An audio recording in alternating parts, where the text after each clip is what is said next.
Welcome, welcome, one and all. A pleasant good evening to everyone that has joined us here this Thursday evening for the next installment of our Mental Health Week program. We are glad that you are with us again tonight. And whether you are logging on via Zoom or YouTube, we are grateful that you have taken the time to spend with us. And no doubt you will be rewarded, and we know that indeed you will be blessed by tonight's presentation.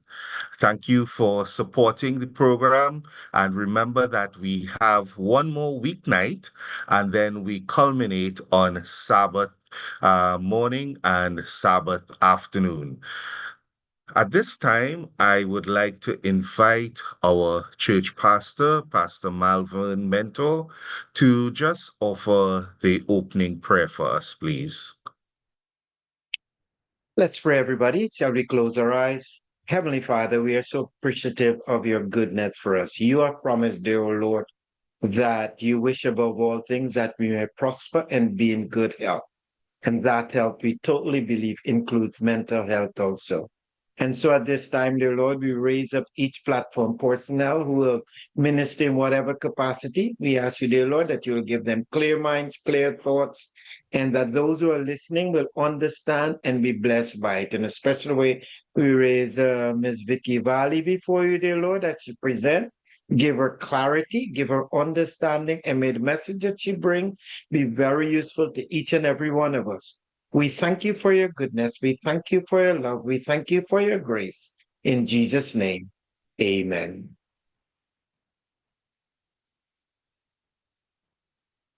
Amen. Thank you. Thank you very much, Pastor.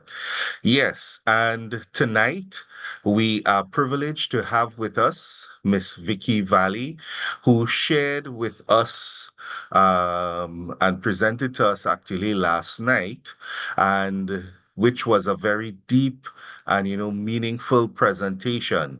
And we are looking forward to her talk this evening, where she would share more about community resources and support for persons with mental health issues. But before she comes to bring her presentation to us, we would just have our theme song at this time.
Hi, pleasant good night. Um, uh, Elder Damien, am I on now? Yes, yes, you are on Okay. and we are seeing you clearly. All Yes. right. So pleasant good night, everyone. It's a pleasure again to be here, and I just thank God for His traveling mercies and for His grace. Because today was a really tough one for me. I am a bit tired. So I pray and ask God to give me the grace and the strength to give from the little residue that I have today.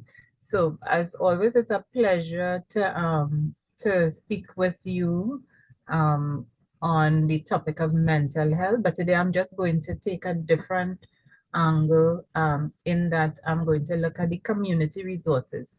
Now, the list of resources that I'm going to present, this list is not completely, well, it doesn't have all of the resources that are available, but I just wanted to highlight the most important ones as it relates to mental health and those challenges that persons might experience, right? So feel free if there's anything, any other area that you think that you might be interested in finding out.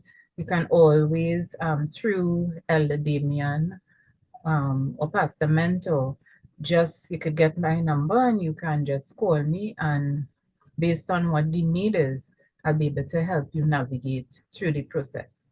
Right? So again, I'm looking forward to sharing with you all. Um, and again, the questions and answers, in the interest of time, we leave that for the end of the presentation. Right, so next slide. Right, so just to recap, I'm not sure, yesterday persons had a problem seeing it if it's side by side. I'm not sure if, right. So just to refresh ourselves again, mental health, about a definition of mental health. Mental health encompasses emotional, physical, social, and spiritual well being. And it is mostly influenced by stress, high levels of stress caused by stresses in our internal and external environment. Um, when we experience change, whether drastic, sudden, um, and unplanned change, which could include maybe a divorce or maybe a simple thing like maybe moving from one job to another job. Once there's heightened levels of anxiety, it can kind of topple us over a bit and stretch us as we try to navigate the uncomfortableness of the adjustment. And of course, uncontrollable situations, things like death, natural disasters, loss of a limb, um,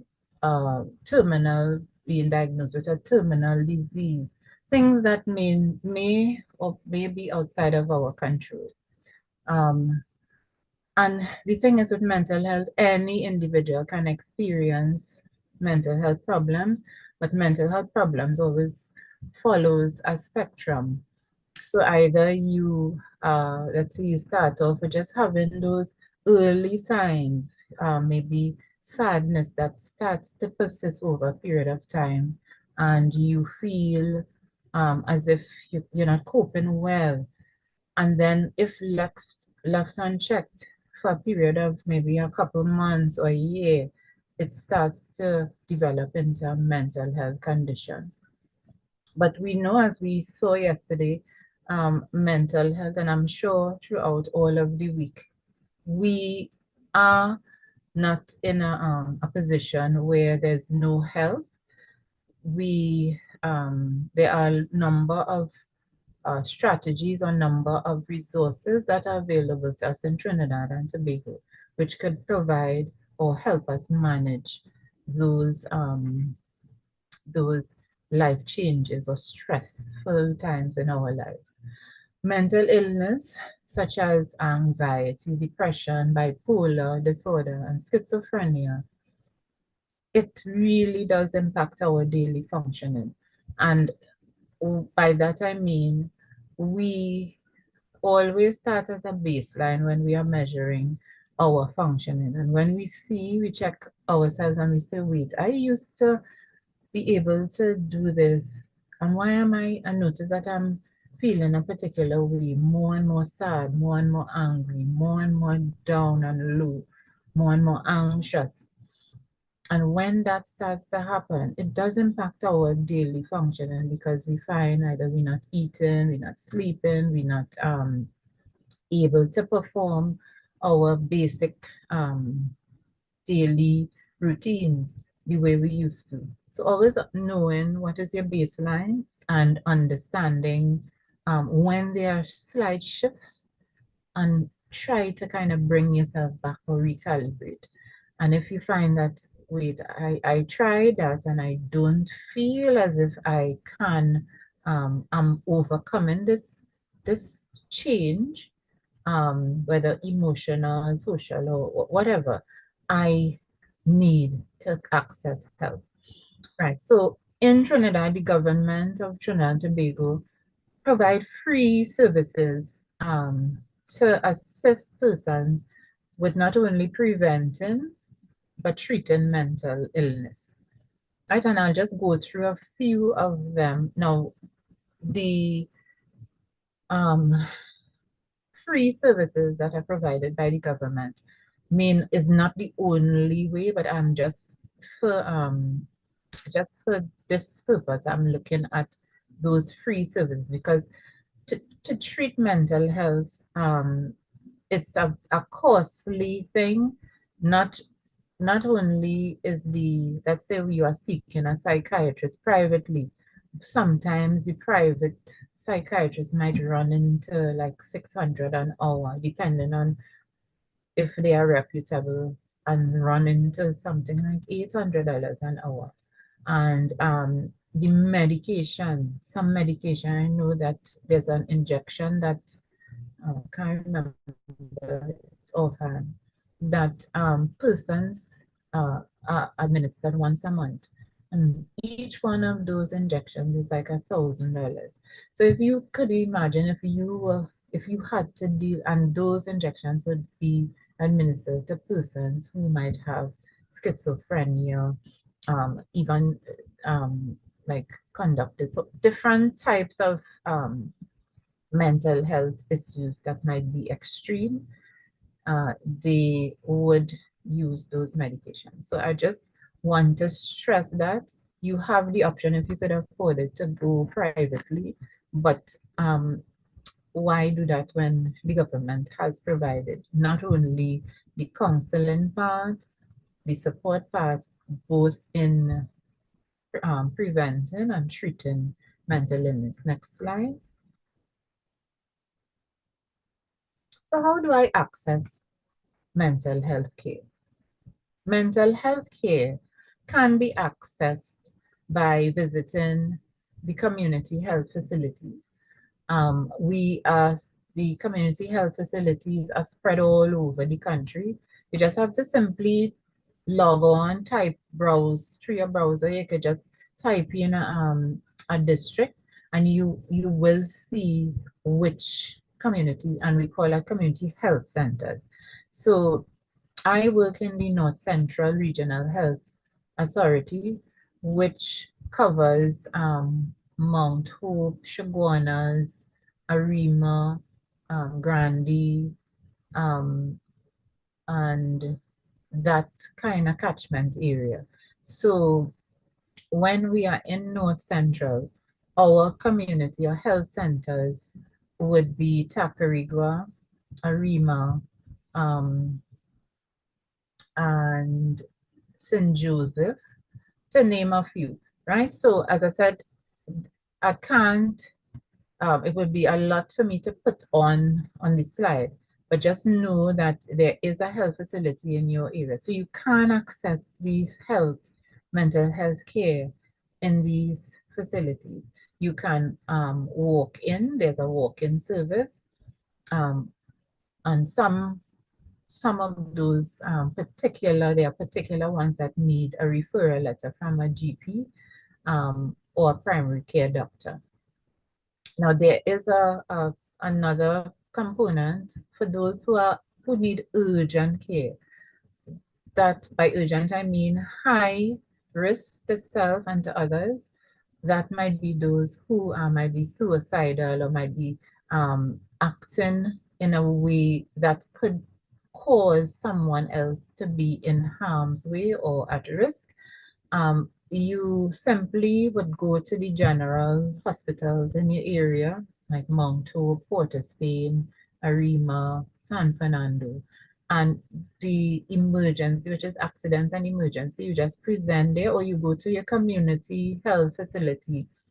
If you have to take someone, you take them to there, and they will ensure that you are transferred to the general hospitals in your area. Once in order for you to be treated, the requirement is that in extreme cases, you need to have at least 2 psych doctors to certify that this person is in fact experiencing or diagnosed with a mental health disorder.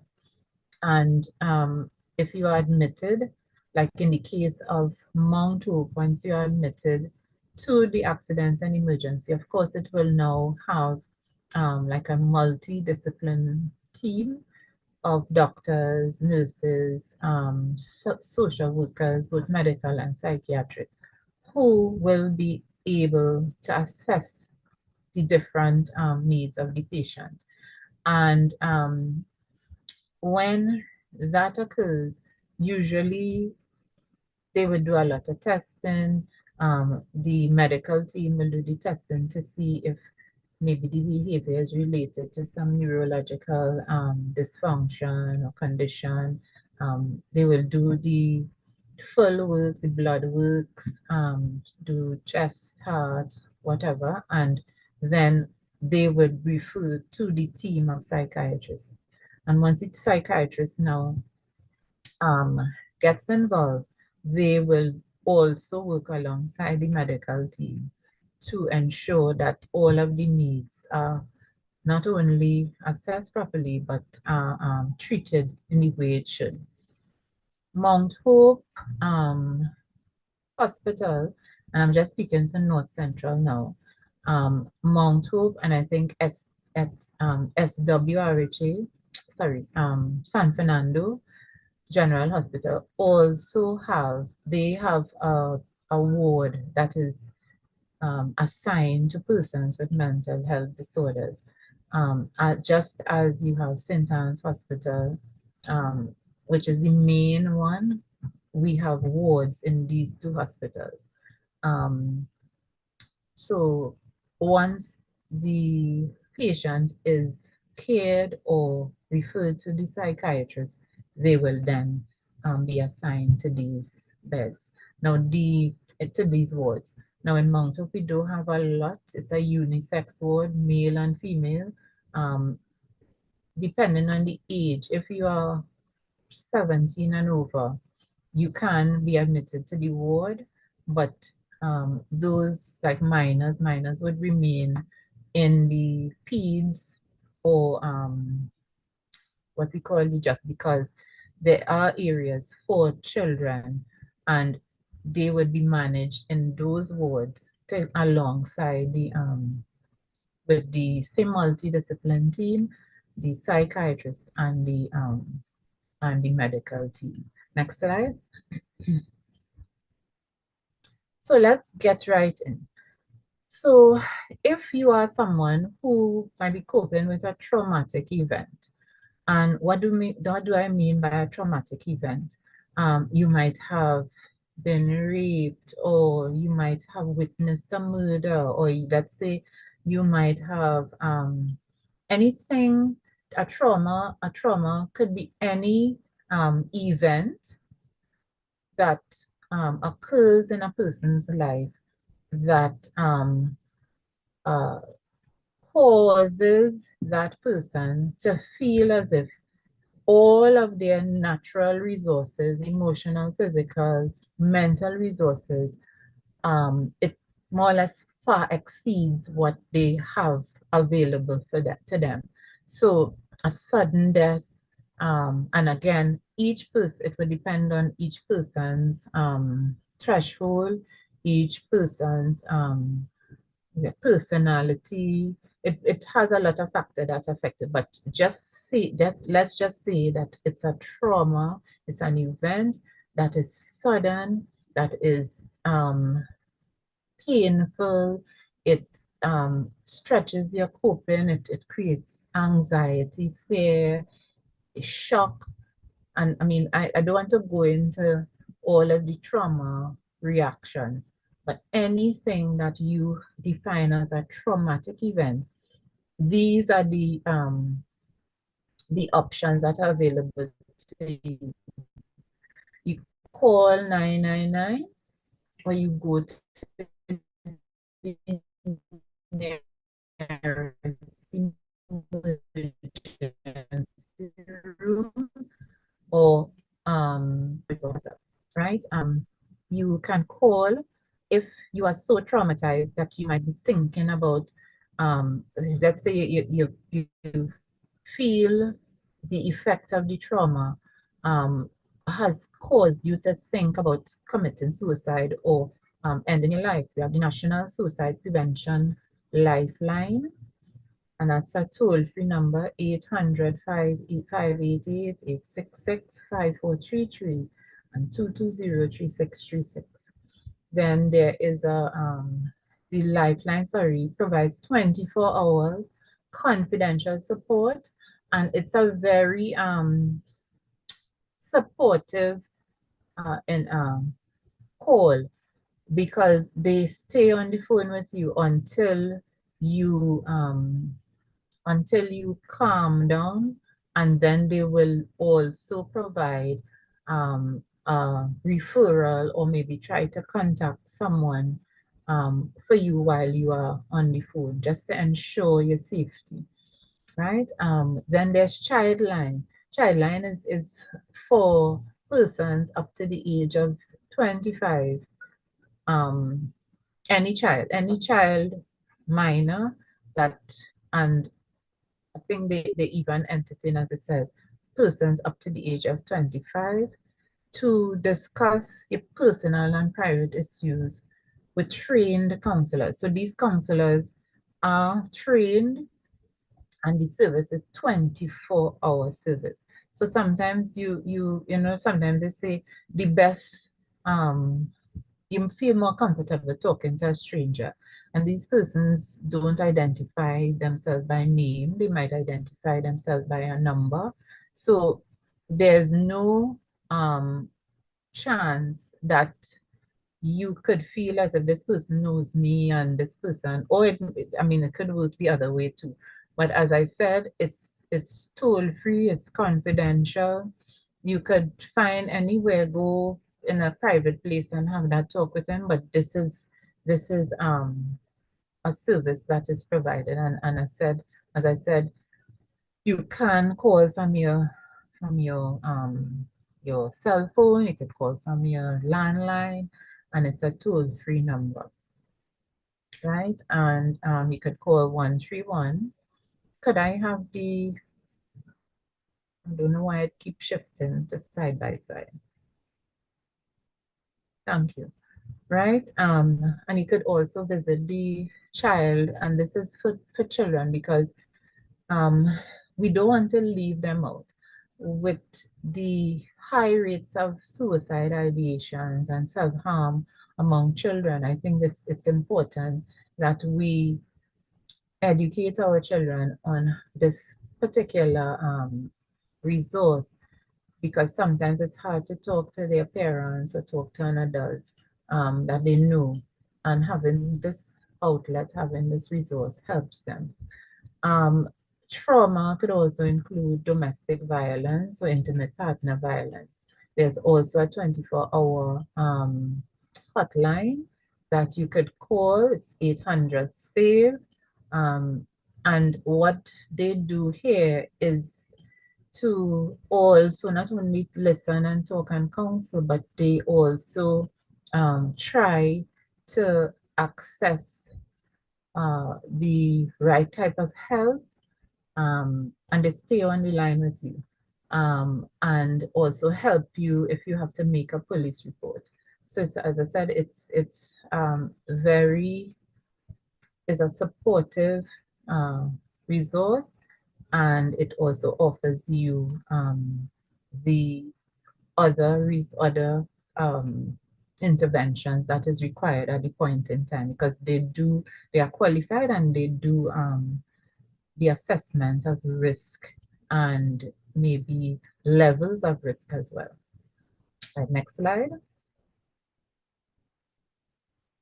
Grief and loss. During COVID, I know the Trinidad and Tobago Association of Psychologists would have set up this crisis intervention team. These are some numbers that you can call. You could also click on psychologytt.org, and you will be able to access the support of a psychologist. You must um, um,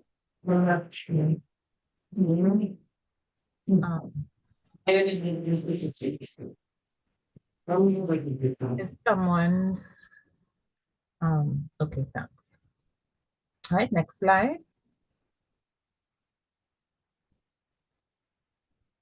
Right, and depression and other mental conditions. We have St. Anne's Hospital, which is a specialized psychiatric hospital that does that consultation and assessment. There's also a forensic part that you would sometimes hear persons who are convicted are sent there by the court because the court believes that the persons, even though they commit a crime, they may also have underlying psychiatric conditions that needs treated. We also have psychology at St. Anne's, and of course the psychiatric social work department that offers social support for the persons who are admitted. Then we have the community-based mental health care psychiatric outpatient clinic, right?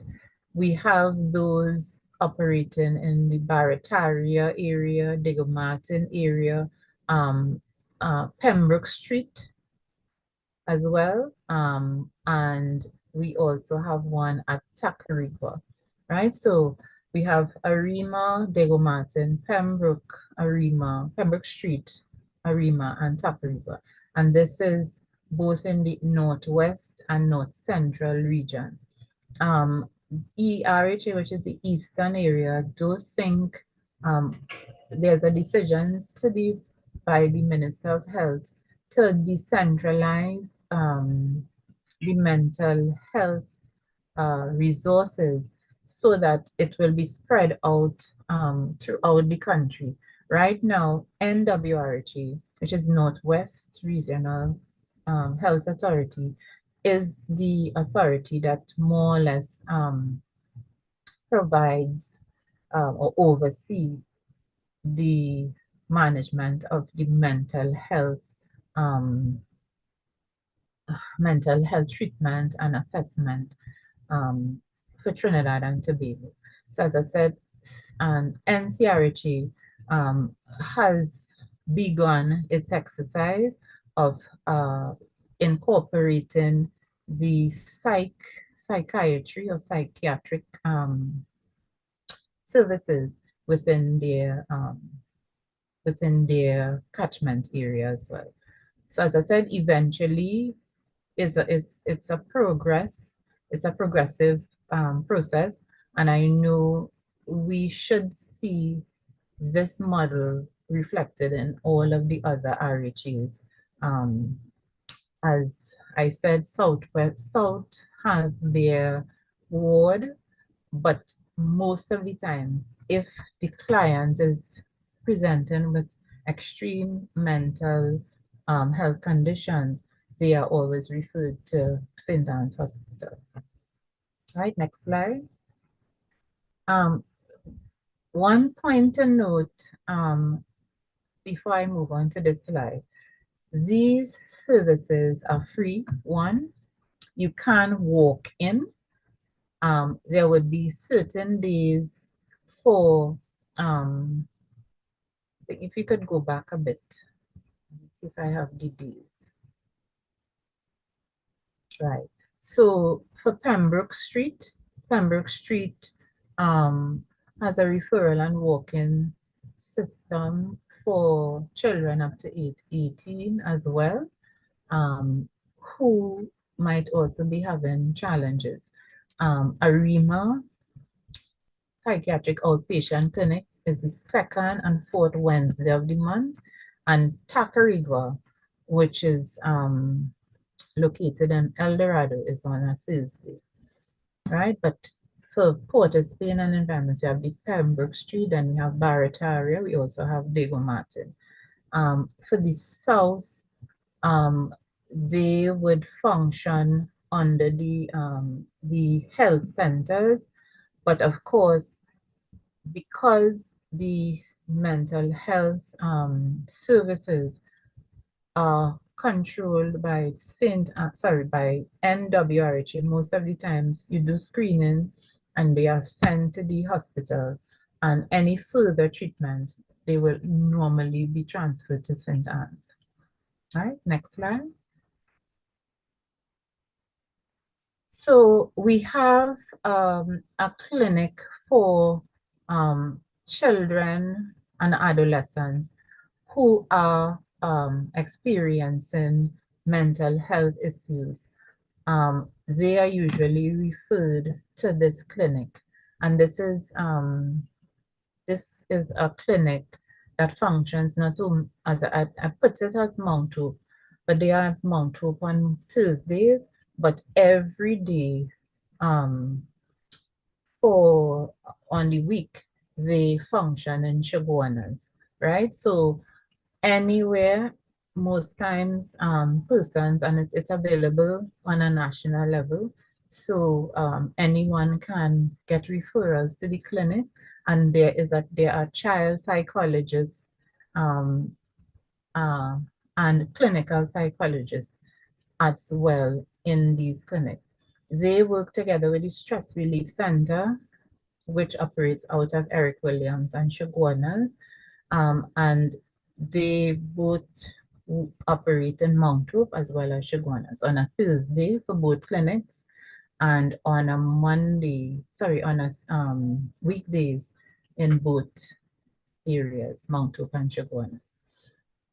The addresses and the contact numbers, you can just browse online and you should be able to find the contact numbers where you could maybe contact them and get some more information. But I know it's most of the times it's a referral based system where you get referrals either from school, your doctor, um, from a psychiatrist or psychologist, and you come there and they would set up an appointment.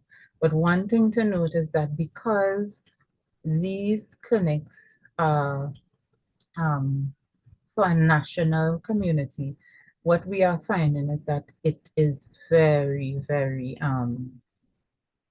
what you call it? It is in high demand. So sometimes you go to get an appointment and you might have to wait a little bit to get to see or get an appointment in an early time, right? So these, as I said, and then we have the psychiatric clinic, which functions on Mondays and Wednesdays in Mount Hope itself. And these are staffed by the psychiatrist, clinical psychologist, and the social worker. Next slide.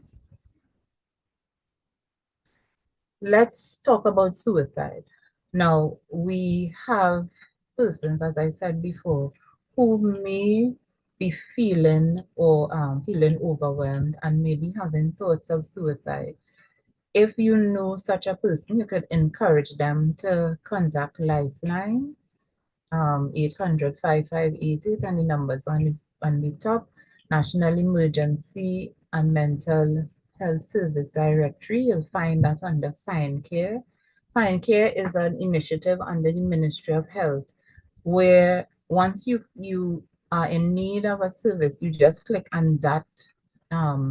You will just have to browse, and all resources that relates to crisis, mental health, and trauma, you'll be able to find in that on that. It's an excellent resource. There's also a downloadable PDF file that you could save and keep and scroll through as well. But there is definitely a way you could just click, point and click, and you should be able to access the resources. Um, Again, in the case of an emergency, let's just say someone in your family or your friends or somebody, you are there and someone is in active suicide. They they have tried, or let's just say you come in and you find them and you suspect that, you call 990-811 and 999, which is linked to the Trinidad and Tobago Police Service, right? And you could always contact the Ministry of Health, the Mental Health Unit, which is where I work, and you can contact that department or that unit Monday to Friday, 8 to 4 p.m. And of course, you can contact 800 COPE, which is a new initiative under the Ministry of Social Development and Family Services that was set up to assist persons who may be suicidal or may have attempted or just feeling as if they cannot cope. This toll-free line is also available for them. Next slide. Substance abuse and addiction, which account for a lot of mental health issues. Attached to this is usually we have schizophrenia, we have conduct disorder, we have even depression and anxiety coming out of this. But most of the times we have schizophrenia, and sometimes depending on the level or the spectrum or the where they fall, sometimes they become so aggressive and they may become, I'm using air quotes, nuisance to their families. But there are a lot of resources in the community for or that could help with this. And most of them, if not all, are free, or you may have to just pay a minimal amount. And usually it's an stay-in facility. But the thing with these programs is that the person will not be forced to stay. So it's you are free to come in and you are free to leave. So sometimes it could work against you because you can't force them if they don't want to stay. Right? So we have the National Alcohol and Drug Abuse Prevention Program under the Ministry um, of Social Development, NADAP. You can search online on for there's a form that you fill out, online form, where they ask you some questions and they set up a meeting with whoever it is, and this is free. And they have a lot of resources, counseling, and the aim is for prevention and treatment. Helping every addict live, heal, which is in Cuba, New Life Ministry Rehab Center in Mount St. Benedict. We have one in Palo Seco for women. Rebirth House, which is one that I use a lot. They are located in Belmont and Chagaramas. Again, strictly voluntary, and there's no these programs usually are like 6 months programs. Um, Once you meet their requirement, because persons have to at least have some level of independence, or a great level of independence, because they will tell you that they are going to be treating the person with the addiction, and they don't have, like, they're not staffed with nurses um, or doctors per se. But if you have to go to clinics, of course, you make arrangements to get that done. We have one in Cora, which is also in an outpatient system. We have Alcoholic Anonymous and Narcotics Anonymous, and um, these sessions are usually group sessions, and they are located throughout Trinidad and Tobago. And it's very supportive, and there is always a person assigned, like what you call a sponsor, who will be there making sure that you remain accountable. But again, this is only based on your willingness to participate in the program. And we have the Teen Challenge of TNT, which is located in San Grande. This is a NGO that targets the teens who have been maybe abusing alcohol or becoming addicted to a substance.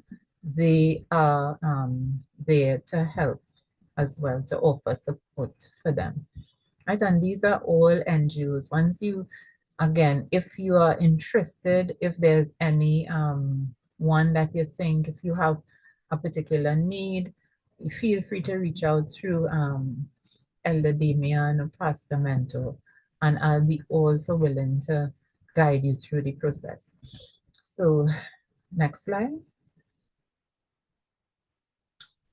Domestic violence and in the intimate partner violence, sorry, is also an area. It may, when you look at it, of course, it's a source of as a kind of trauma, and persons who are experiencing domestic violence, of course, do present with a lot of mental health issues, whether it's anxiety, post-traumatic stress syndromes, um, even they may even experience some substance use and addiction to help them cope as well. So we find that you have a lot of overlapping in this area, in that once persons are experiencing domestic violence, any type of violence or abuse, you tend to always follow that they are going to experience some levels of mental health challenges. So for those persons, all of these numbers are supposed to be confidential. It's supposed to be supportive. We have Rape Crisis Center, the Family Court, the Children's Authority hotline for children who are exposed to domestic violence. A neighbor might be hearing something, and when if you hear something or you see something, do something, which is the motto, I think, for Ministry of Health and this domestic violence initiative um, that is now heavily driven by the Legal Affairs Ministry. So we have the Children's Authorities Hotline, and of course, victim and witness support. Victim and witness support, again, is a branch of, we have this, the TTPS, we have this special, now called the Special Victims Unit, because I think now they have merged victim and witness support with Child Protection Unit and Gender-Based Violence Unit, right? So all of that, those three fall under the Trinidad and Tobago police service. Next slide. As I was speaking about it just now, child abuse and anything, any challenge that relates to children, Children Authority has been mandated through the Children's Act, to act on behalf of children and to ensure that they have care and protection.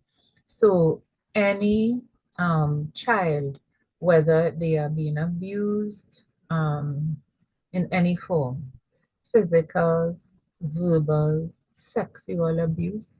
And of course, we need to have these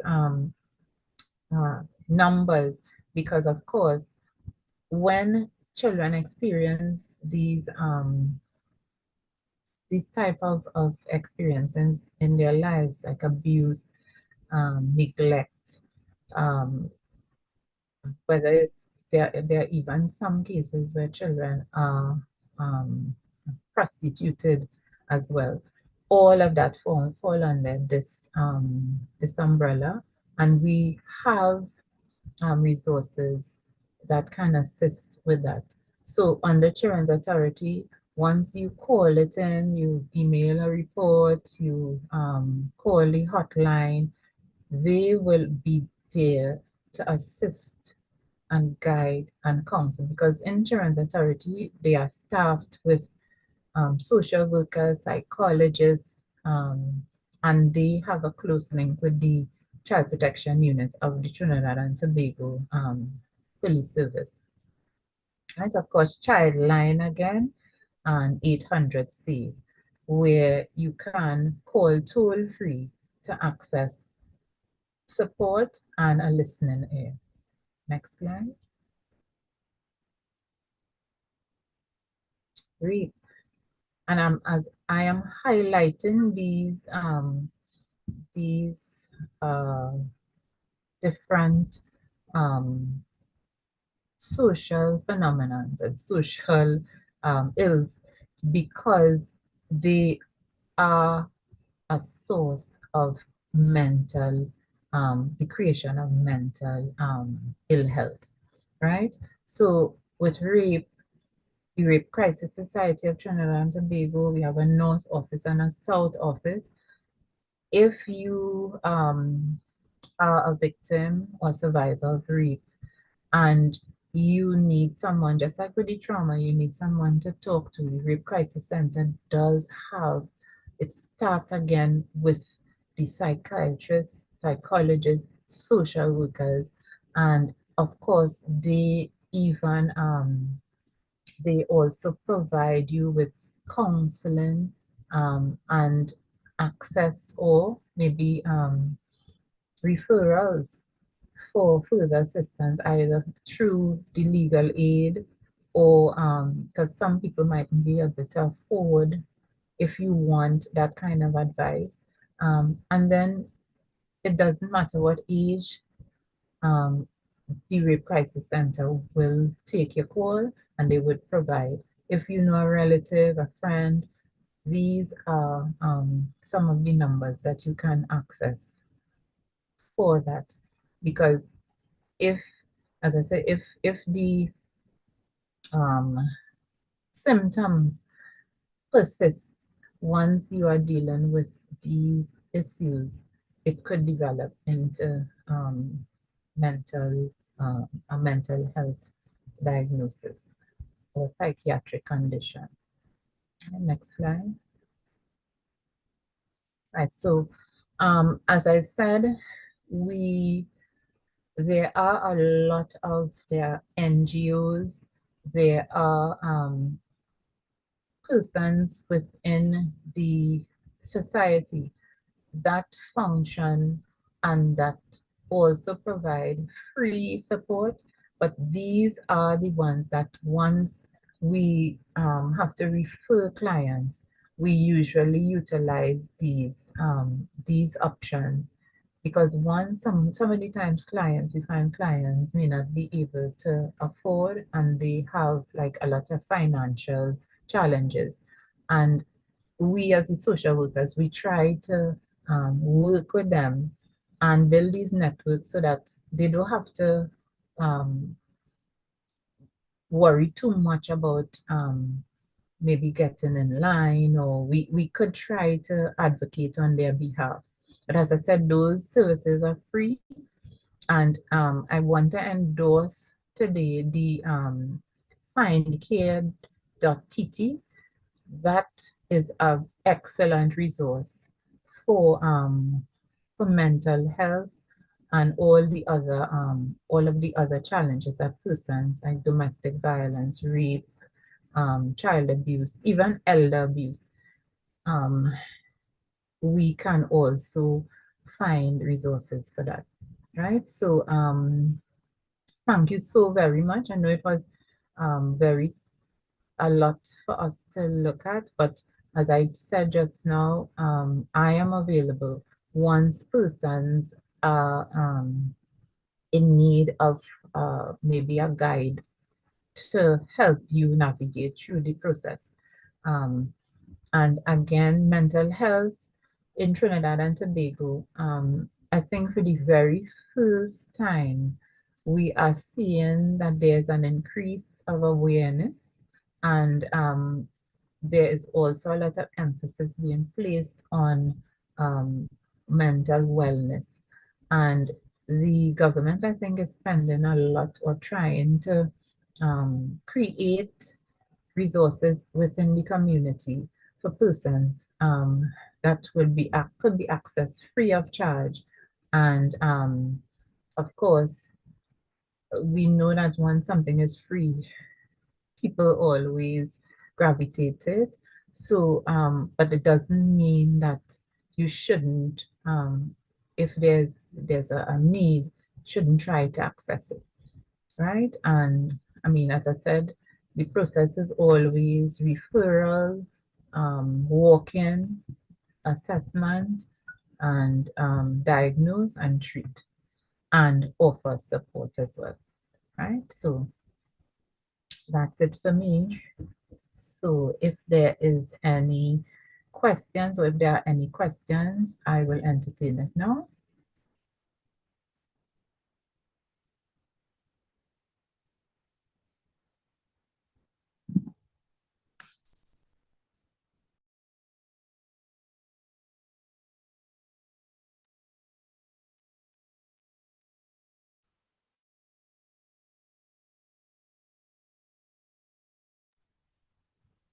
I think your mic is off. Oh, sorry. Yes, I was unmuted. Yes, I was just saying, yes, everyone, this is the time where you can jump in and ask Miss Valley your questions. The Zoom platform has been unmuted, so feel free to share any questions that may be in your mind.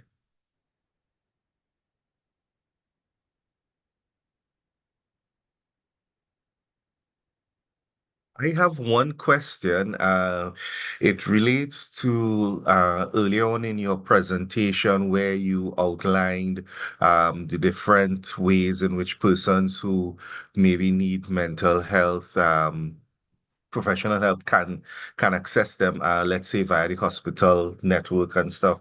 I have a question though, with what is the policy if it is you recognize that someone has a mental health issue and they are clearly a danger to themselves and to loved ones. However, their family members are not willing to take that step to have that person assessed and be treated. What alternatives are there in terms of allowing that person to receive the help from the government? Okay, so the Mental Health Act is what governs how the care for mental health persons with mental health challenges are treated, assessed, and supported, right? So there is a part of the act that speaks to what is a public place. If that person, let's just say you notice that this person might be out in the public and they might be behaving a particular way, you can contact your police station, and the police can also enlist the help of the ambulance, and they can be quote unquote arrested and placed in the care. And then, but in that case, it also depends on the willingness. So, but if you see based on the act itself that this person is a risk to the community, the space, then you can contact police and ambulance, and they will take the person either to the nearest hospital where they would be admitted to the accident and emergency for assessment. Okay. All right. Thanks. Thank you. Mhm.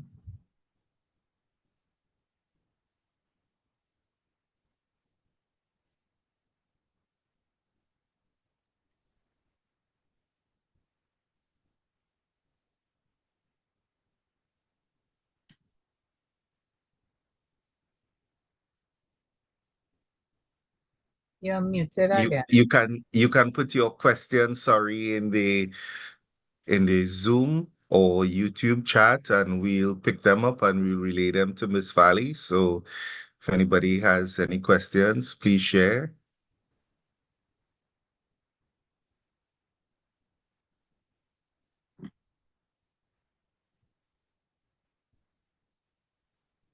And one thing we have to note, Damien, is that the service are accessible to all.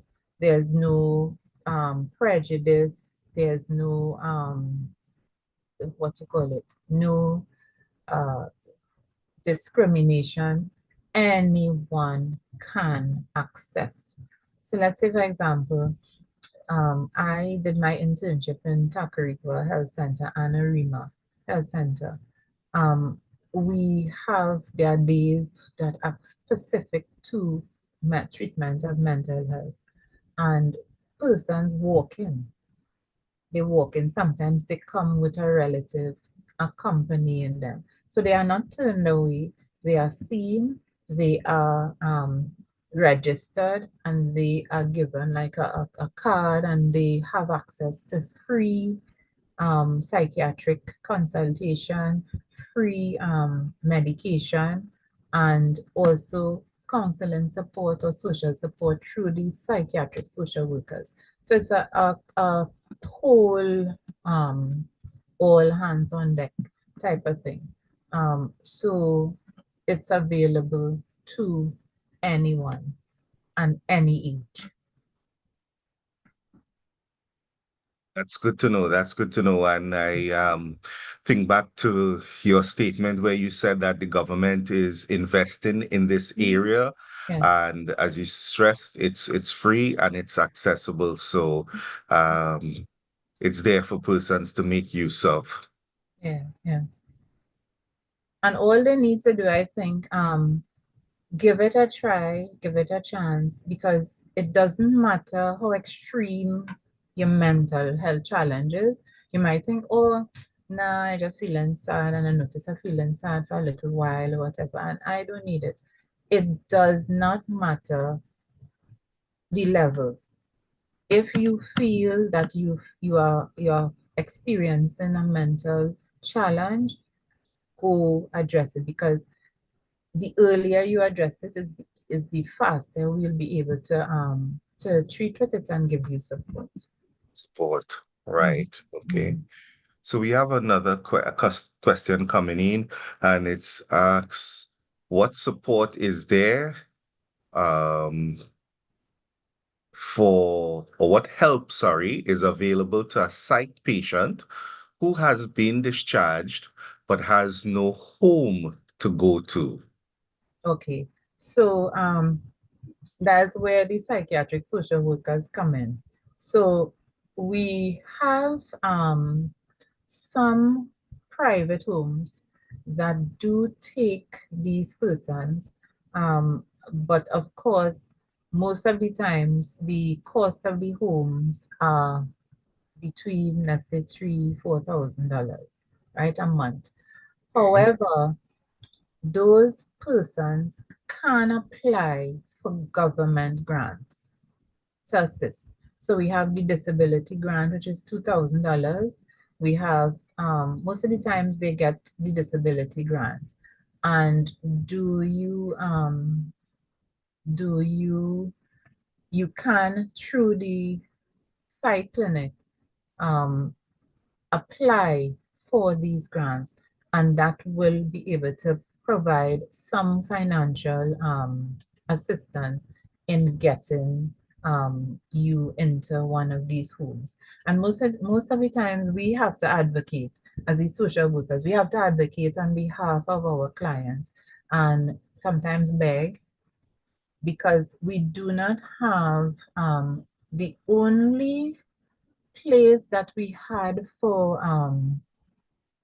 persons from with mental health, I think right now is Arima, the Arima Rehab Center, and that is mostly for persons who are recovering addicts, and they come directly from St. Anne's, which is the Northwest region. So again, because of these um, little boundary lines that exist. We have north central, northwest, southwest, south, east. So I cannot in north central um, just simply go to northwest and say, okay, Arima, I need to send this person to you. We have to make sure that we go through the loops. And most of the times they will only cater for their catchment area. But yes, once a social worker is involved on the case, we do place persons using the social welfare grant as a source of income. But for them to access that, you need to get a medical officer's report when you visit the social welfare office. You need to get a medical officer report form. You take it to the clinic, and the clinic doctor will fill it out, and they will determine the level of disability, whether it's 95%, 100%, and that is what you are using to take to your welfare office to apply for the grant. But some homes do take them. But the thing is, with the challenge that we have been having is that some of them, most of the times, they run away. So when we put them in the homes, the challenge that we have is that they don't like to stay indoors because some of them they just love, just like we know social displacement could be a disease. So they like being on the streets. So we have to make sure that we work together with the psychiatric units in the different clinics to ensure that they are compliant with the medication, because the minute they come off the medication, they just start to become violent, and they usually run away, and then they come back into the system, and we have to go through the process all over again. But yes, there is a way, there are provisions for it, and we do work hard as social workers to ensure that once they come through the system and we identify that there's social displacement, we do try. But some of the times, as I said, it's a losing battle because, like, for example, I know, let me just share this with you. There was a young person that came in on the ward, and he just wasn't listening or trying, you're trying to get him. He didn't have any family members. When we tried to contact them, they were not willing to keep him because they tried, and he would steal from them. He would run away. He'd take weapons, and he like knives and whatever, and try to harm them. So they just left him. So when he ended up in the ward, he's like about 26. When he ended up on the ward, they referred him to me, and this once he's medicated, he's a little coherent. So I'm trying to reason with him as well. Let me find somewhere for you where you could say, he was not having that. I don't want to go anywhere. Just leave me alone, discharge me. I will go back to my friends. I saw this gentleman and he actually broke out of the ward. He found a little way out of the ward and he escaped through the ward, through a back door. I think that day was a cleaner or something, and she just turned her back and she left the door open and he just ran away. I saw that young man on the street and I stopped in my car and I called him by his name. I said, you remember me? He said, and when I saw him, I knew was an area where he was trying to get his fix, his drug. So we do try to keep them. We try to find that, try to place them. But again, because if they are if they are non-compliant, they are going to show the signs of whatever disease or mental health condition. If it's schizophrenia, if it's delusional disorder, all of that. And they will tell you and they're talking to you normal, no, I going to, and they're telling you, and you now have to try to reason with them because there's no other support. So yes, to answer the Right. question, we do. Mhm. Okay. Yes, thank you for that detailed answer. So one person asks how they can contact you to make an appointment to talk with you. So I responded to them Through so that you. they could contact through me. Yes, so I responded. And we have another question here, which says, what are some telltale signs that may suggest that a person may be beginning to have or actually is having a mental problem that may require professional intervention? All right. So our uh we have a book that we call the DSM, right? It's a diagnostic manual that is used to diagnose or to diagnose mental health conditions. So if let's say the person might have a major depressive disorder, there is um, a time frame. So if I am saying that this person is exhibiting withdrawal, they might be withdrawn, they might be sad all the time, they might be isolating themselves, the patterns that say hygiene, they're sleeping a lot, they just stop functioning. And as I said before, we have to look at a baseline. So if your baseline behavior is you are usually jovial and bright and then there's a change. If you notice the change, as I said, be very aware of the changes in mood, changes in behavior, changes in the way they communicate, changes in the thought processing, or even how they are interacting with you. All of these are telltale signs. Now, if it if you notice that these things are happening to the person for a particular period of time, you're not going to, like, she just having a bad week. No, that person is a no. It has to be, because the DSM says it has to be a particular number of time for the week, a particular number of time for the month, and a particular number of months in a year. So that when we look at it, we ask that question. Okay, so how long you notice this happening? How often? How many times for the week? How has it been happening for 6 months, 3 months? And then if you notice certain symptoms that are more obvious, is it that she's not sleeping? I notice that she binge eating, or every time she eats, she asks for excuse and she goes in the washroom and then comes back. Is it that she is not able to sleep? She's always wired, always up. You will be able to tell, but you have to know what is the baseline behavior and look at the pattern over a period of time. So it's not like just a 1 week, one hit thing.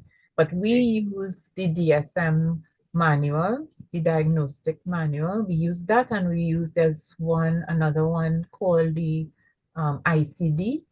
I think ICD reaches either 9 or 10, and the DSM is DSM 5R. So that's the most up to date one. And any mental health condition is written in that, and there are criteria. There's a time, there are symptoms, there are when you look at it, it's always about time and symptoms, always about time and symptoms. Okay, thank you. Now, I know at the Eric Williams Medical Sciences Complex, there's the Wendy Fitzwilliams Children Hospital. Do they offer services there for pediatric patients that may be in need of mental health? Yes. Okay, So what happens, which we see a lot of children present at a health center, community health center, because let's say they might be cutting, or the parent might they might even have ingested, try to kill themselves or whatever. So they come through the accident and emergency in the PEDS. PEDS has one of that.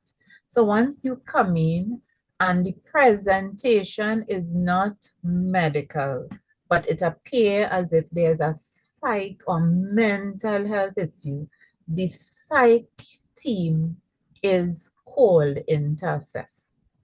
So even with children, which we are seeing a lot of suicide attempts, cutting, self-harm, conduct disorders, social anxiety, depression, all of that. So they do their medical side, similar to the adults where we have the multidiscipline team, is the same model we have for the peds. So once you come in through the accident and emergency for that, because let's say you present at the community health facility and they find that, so they usually engage the psychiatrist, and we have child psychiatrists who are part of the team. And when they are discharged, they are followed up in what we call the CALMS clinic, which is for the adolescents with mental health issues. okay, all right. That's very good to know. Mhm. And they may even be seen depending on the age. If they're like 17 and up, they would come to the usual outpatient clinic, which would be on a Monday and a Wednesday in Mount Hope. Right. In Yeah. Mount Hope.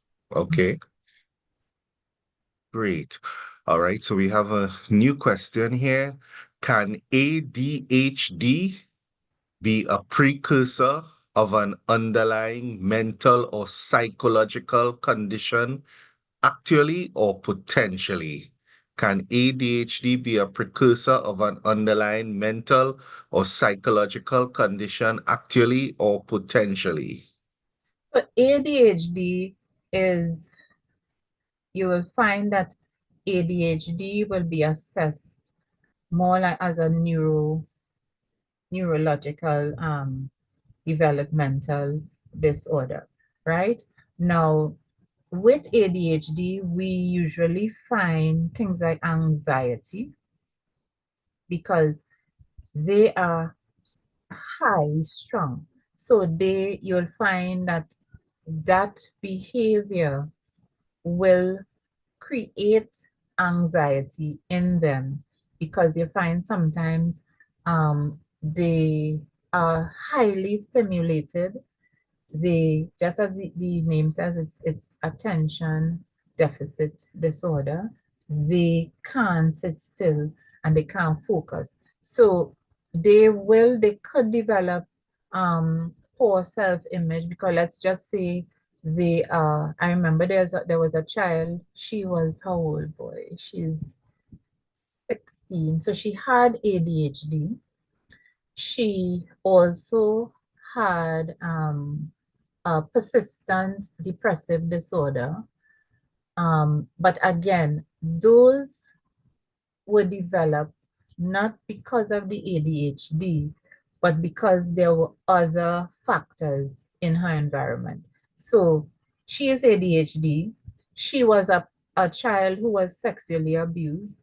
She had poor family dynamics.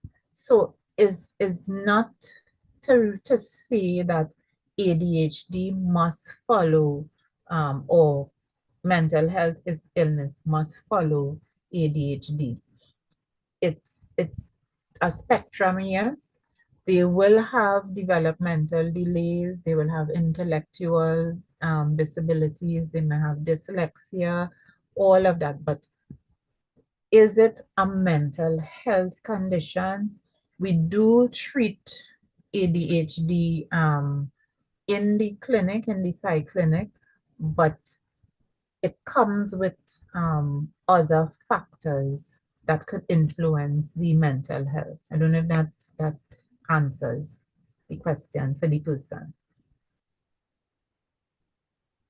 Yes, I hope it does. For them. Yeah, We'll see if they put anything. But yes, I know ADHD is part of the neurodivergent group, and yes, yeah. So it's more neurocognitive and neurodevelopmental as opposed to chemical or mental health issues.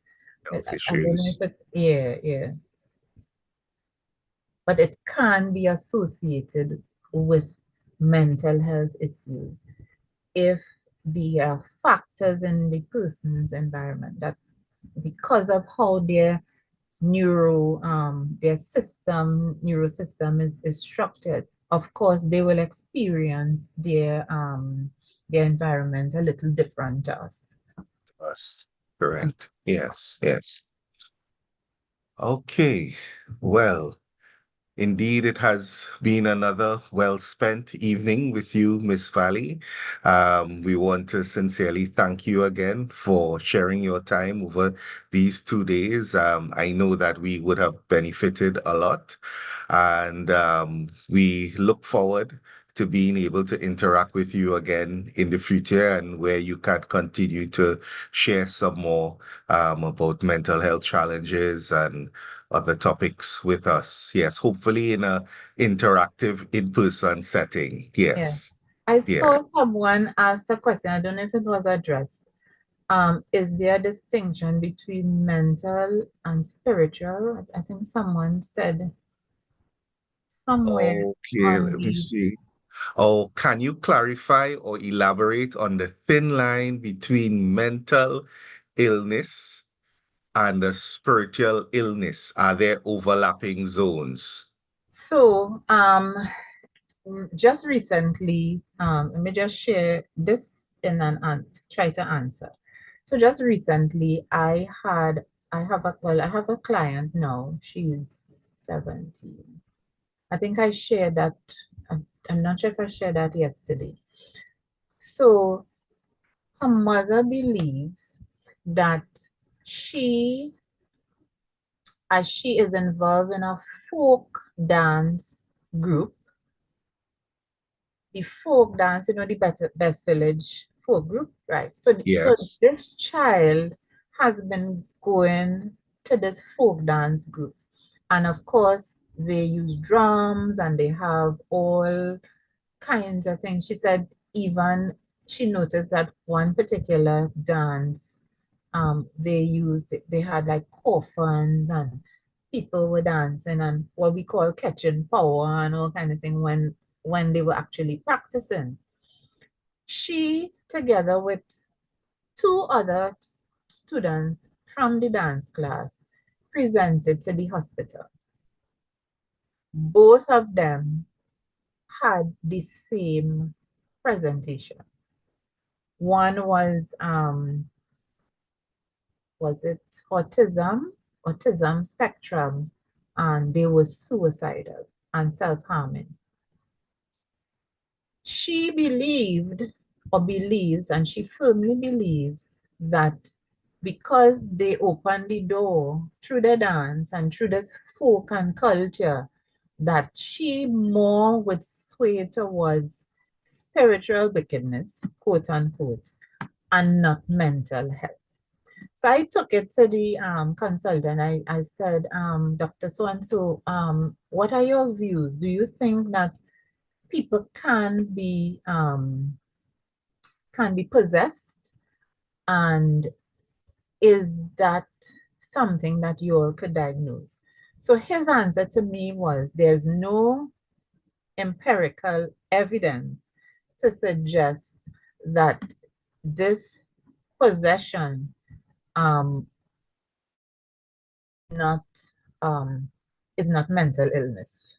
In other words, he thinks that the possession has affected whatever the behavior is.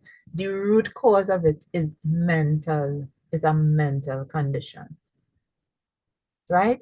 So we live in a culture that our culture, we grew up in it. We know about the obia and the spells and whatever it is. And people come to us saying that our treatment is not going to work. We are going to take them to a spiritual person to do whatever they need to do.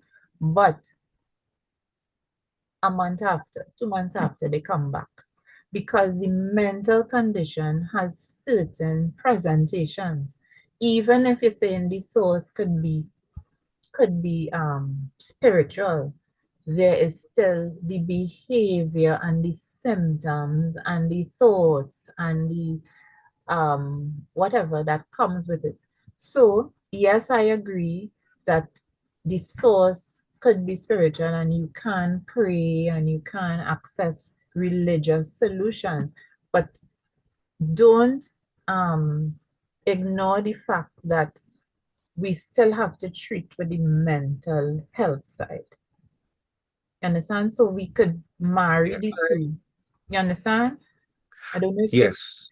if that So makes it yeah, it makes sense. It comes across. So in other words, not to use a broad brush to say that right. everything can be under the umbrella of, Mm. let's say, like a spiritual attack or so. Yeah, Yes, you yeah. you have to evaluate each case on merit and by a Mm. trained professional. Yes. I'm not discounting the use of prayers and religious interventions, but as I said, we have to also treat with maybe it is a chemical thing. It could be, let's say the person might have dabbled with drugs, and it comes across because people who are schizophrenic hear things, see things. They have auditory and visual hallucinations. So again, he has not presented any evidence to suggest that we should say it's spiritual and let's deal with it from a spiritual level and ignore the other part. Okay. Thank you for clarifying that. And the question that was asked about ADHD, yes. But Rumble, he did indicate that the answer you've given is okay. Thanks very much. Okay, you're welcome. Yes. Mhm. Okay, so thank you once again, You're most Mrs. welcome. Valley. Mhm. Yes, we have been blessed. And at this time, I would like to call on Sister Mentor to just offer the main prayer first tonight, please.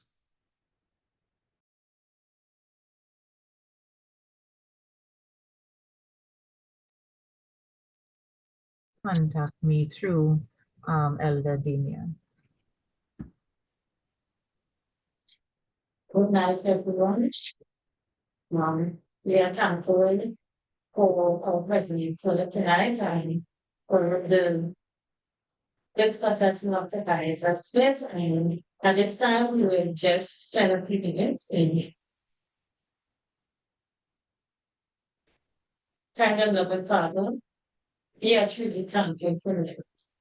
We are thankful, dear Lord, for your love and care and for all your promises, dear Lord, that in spite of what we may go through in this life, that you will always be there to comfort and care for us. Dear, truly thankful for all promises of your grace, dear Lord, for all that we are truly yours. And tonight is a reminder, dear Lord, that you will always be there for your children, and for that we want to thank you, dear Lord. Kind Father, I want to say a special thank you to our presenter tonight, Sister Carmen, for all that she has shared with us tonight, and even for the past night. Dear Lord, we are thankful for all the presenters for the past week. They have shared their knowledge, their experience with us, dear Lord, and we pray that as we take this information, that we will be able to, that it will be able to help us to make better decisions. It will help us not only for ourselves, Lord, but for all those around us who sometimes don't know where to know what to do. Help that we are now a bit wiser so that we can help each other along this life journey. Continue to be with us as a church family, dear Lord. Teach us how to love each other, how to care for each other. Help us to understand, dear Lord, in spite of whatever we are going through in this life, but there's all you would always send somebody or someone to help us, dear Lord. Continue to guide us and be with us during this time. With all of us at midnight rest, dear Lord, and help us all to wake up this year another morning life.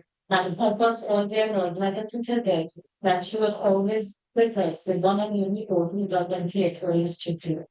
Bless and keep us, we pray, in Jesus' name. Amen. Amen. Thank you very much, Sister Mentor. Yes. So, everyone, thanks again for joining us here on the platform this evening. We certainly do appreciate that you have been joining us nightly. And just a reminder that we continue tomorrow night. Tomorrow will be the last nightly presentation, but we officially end on Sabbath. So in person, Sabbath morning and Sabbath afternoon. So look forward to seeing you. Continue to please share the flyers and invite your friends and family to log on so they can benefit. I wish you a good night and may God bless. Thank you. Night, night, everyone. Excellent program, Elder Davian and Mrs. Malik. Excellent program. Thank you so much. Good night, everyone.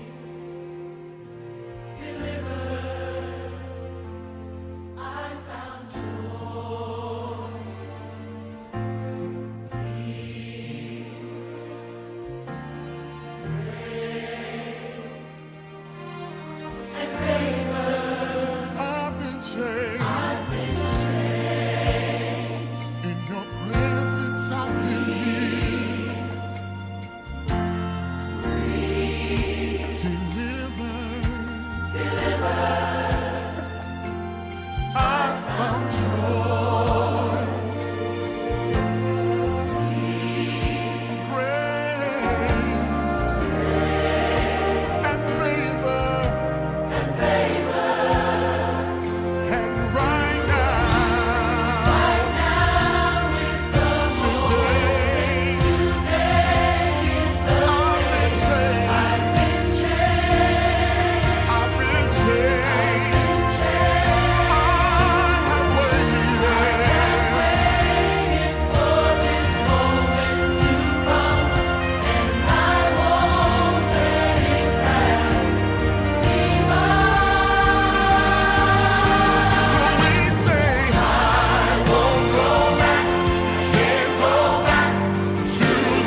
my shame and my guilt, my sin, forgiven, no more chains or fear, all because my past is over.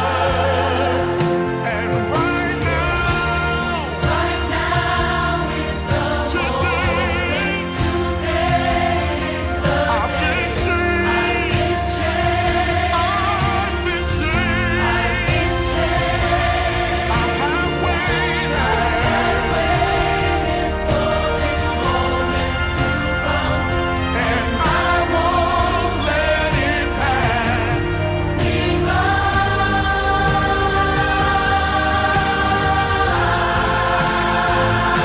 So we say, I won't go back. I can't go back to the way it used to be. Before your presence came and changed me. Say I won't go back, can't go back.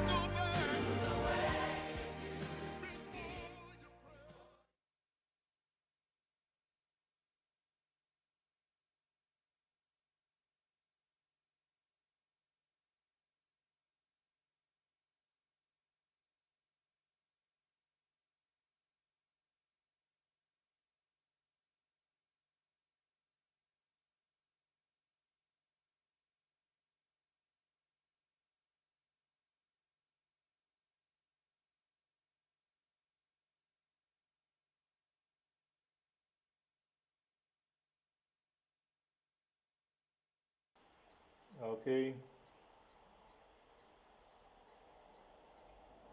Yes, yes, okay. Thanks again, team. Yes, tonight was smoother.